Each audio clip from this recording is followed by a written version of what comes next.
দাদা পায়ে পড়ি রে, মেলা থেকে বউ এনে দে, সে কবেকার কথা। গৌরীপ্রসন্ন মজুমদারের লেখা গানটিতে সুর দিয়েছিলেন অংশুমান রায়। গানটি গেয়েছিলেন তিনি নিজেই। আমরা তখন স্কুলে পড়ি, ভাবতাম তাই আবার হয় নাকি।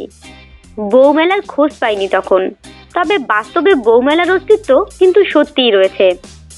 মেলা থেকে বউ এনে লিভ ইন করা যায়, পরে সময় সুবিধা মতো বিয়ে করলেই হলো। ভাবছেন মনে হয় বিদেশের গল্প শোনাচ্ছি।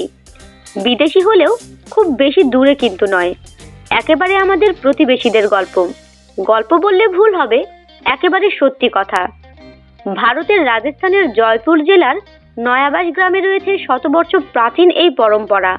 তবে গ্রামে এখন হটকেক, পাবুরা আর রূপালীর গল্প। বহুদিন লিভ ইন করার পর শেষ পর্যন্ত রূপালীকেই বিয়ে করেছেন পাবুরা। এ নিয়ে এখন আলোচনায় তোলপাড় গোটা জয়পুর ও উদয়পুর। গ্রাসিয়া জনজাতির মানুষ বিশ্বাস করেন জীবনে উপার্জন করতে গেলে সন্তান হওয়া জরুরি। বিয়ের আগে সন্তান প্রসব না হলে পরেও হবে না, পরিবারের সুখ আসবে না।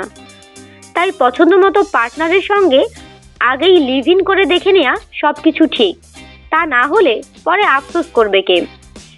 এবারে সমস্যা হলো পছন্দ মতো মেয়ে পাওয়া যাবে কোথায়। তার জন্য নাকি এখন মেলা বসে। ছেলে মেয়েরা নিজেদের মতো পার্টনার খুঁজে নিয়ে পালিয়ে যায়, লুকিয়ে থাকে। আমাদের সাথেই থাকুন আর সাবস্ক্রাইব করুন।